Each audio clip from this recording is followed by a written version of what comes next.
Ladies and gentlemen, welcome to Entrepreneurial Marketing, Getting to Market. If you want to set a price for your products in a startup, you should know some basics of pricing, and one of the important basics is the so-called price elasticity.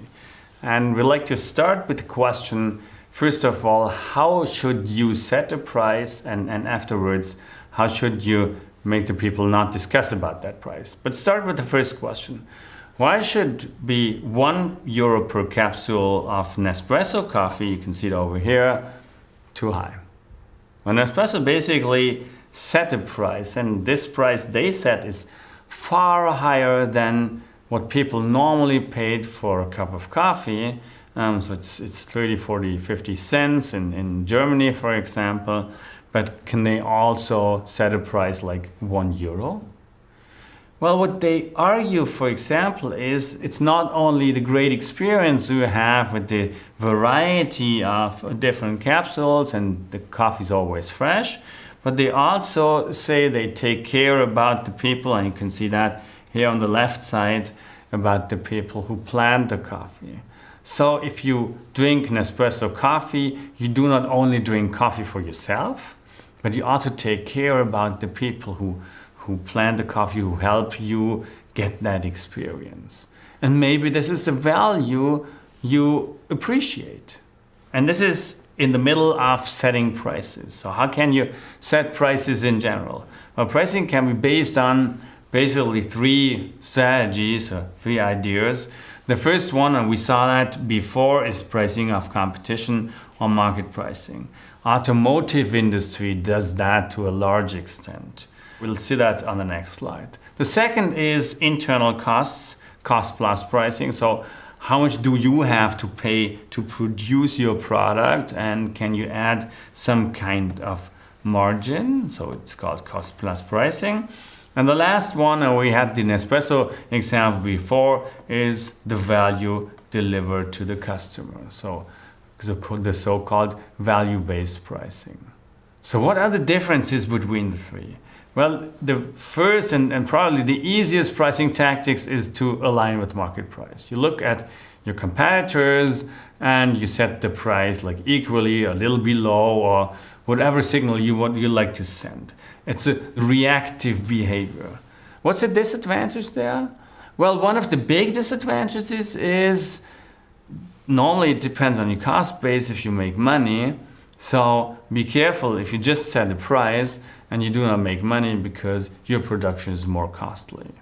And this is why cost plus pricing is, as the second strategy, also important to look at. Actually, every company to some extent has to do that as the basis of their pricing, knowing what is my cost structure. For an entrepreneur, it's not so easy to do, because if you start your business, you do not have any economies of scale, for example. So it might happen that later on you can produce a lot cheaper than you can do it right now. So what is the real cost base you're targeting at? And if you can target the cost base of tomorrow today, maybe you want to finance that you bridge that time with financing. Well, actually, in the public sector, they do it extensively. In the public sector projects, especially if you do not have a lot of competition, they ask for your cost base, plus they allow you a margin, and that's basically it. So that's the second way of setting the price. However, if you do that, you'll end up with normally with the lowest possible price. And maybe you can take a lot more. Because if you look at the cost price of Nespresso, and there we are in our third strategy, the cost base is probably a lot lower. Actually, if you look at the balance sheet or P&L statement of Nestlé and Nespresso especially, you can see they make a lot of money with Nespresso capsules, which shows in the direction that the cost base must be a lot lower than what they can actually achieve on the market as a price. And this is why customer value-based pricing, as the third strategy, plays an important role. And the question every entrepreneur can ask himself is, if I am entering a market with an innovative product, with something very new, what is the real value I do bring towards my customer? It's a proactive pricing approach based on the question how much the customer is willing and able to pay for your product and service. And in the Nespresso example, I mean, people pay 35 to 45 cents per capsule. Why not $1? What would really happen if you take $1 or €1 for a capsule? So what normally happens in markets is the so-called price elasticity. Price elasticity is basically a curve drawn between price and demand. And what you can do is you can try to find your price elasticity for your products, which basically says in general, if you set the price like P1, for example, what is the amount of products you can sell? And if you then increase the price, for example, to P2, what is then the amount? And what you can see is normally if prices are higher, less people will buy from you. So it's important to understand that curve in general. And first of all, you normally as a company have a capacity limit, but it's even more important to understand what's happening within these limits. So first of all, if you look at that curve, we have an area up there, and you can see it, we call it the upper polypolistic area. So what you can say basically is it's not going to really make sense to increase the price in that area, because then the demand will go to zero. That's the first area you're looking at. The other area is the lower polypolistic area, and the interesting area, and this is why it's called monopolistic area, is the area where you can play around with prices on your own to some extent, a little more. And it's this area between there and there, or there and there, depending on what you compare demand or prices, where you can say, okay, it might make sense for me to realize a higher margin. Even if I sell less, it's worth it because I'm making more money. And this is why price elasticity is important to understand. It's important to understand where is this point, actually, and secondly, how can you then change that point? Because the only thing you'd like to do is realize a higher price, because remember, 1% price increase results in more than 10% profits, more profits. So how can you do that? And there are various ways what you can do. And the one thing you can do, you can just add service elements. Service elements people appreciate very much, but they don't understand how much they cost. And this is why they can't really compare your product anymore to the one of the competition. You can also try to go into some partnerships, so people accept you as their partner or your partner in the value chain, and then people don't have a way around you, depending basically on your business model. As I said, you can integrate in the customer's value chain. You can also try to find bundles, so you bundle products, service elements, whatever together, and people can't compare that anymore. Or you can try to find more ways to differentiate or add emotional elements. And actually, Nespresso is a good example for adding emotional elements. If you look at also the advertisement they do with George Clooney, for example, telecommunication providers are a good example for bundles, which you can't really compare easily. You can also add personalization and so on. But these are basically ways to play around with to make the price of your product more hidden. And people do not really understand the elasticity anymore and can't compare prices anymore and allow you to realize a higher price or perceiving basically a higher value. If you look at an example, I mean, what's about pizza?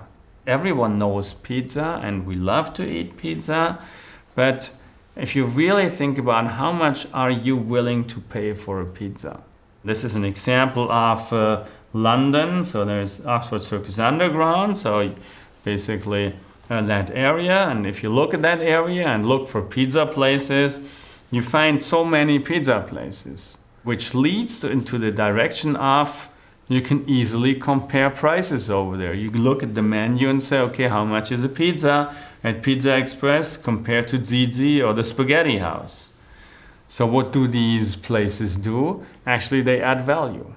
They add service elements. They make a nicer pizza, or Domino's pizza. They have thicker pizza and all sorts of things. They don't want you to compare prices. However, there you can imagine easily in the basic area between, like in Germany, 5 and let's say 15 euros,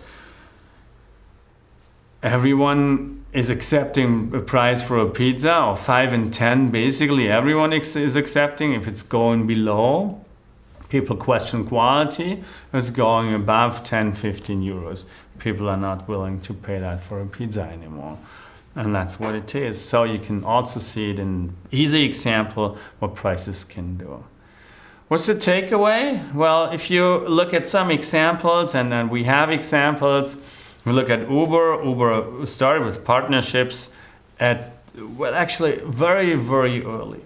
So what they realize, or what try to realize also with their partnerships, is to set prices and try to increase prices because they want to build a profitable business. Same for you. And ideally, you can increase prices without substantially losing customers. And this is why it's worth thinking about reducing the price elasticity. And eBay can do that. It's a B2C scenario, and eBay can do that because people really won't leave eBay too much if they change prices. It really depends whenever they find themselves in this so-called polypolistic area, but in the monopolistic area in the middle, they can change prices and people won't really change their behavior. And Abe Books, this was a company I founded some time ago actually.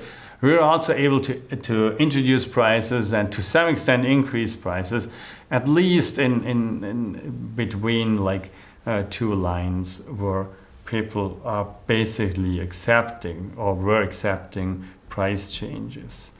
In B2B scenarios, it's a different way of changing that. So what you can do is you can introduce bundles or whatever. And basically what you can also do if you really want to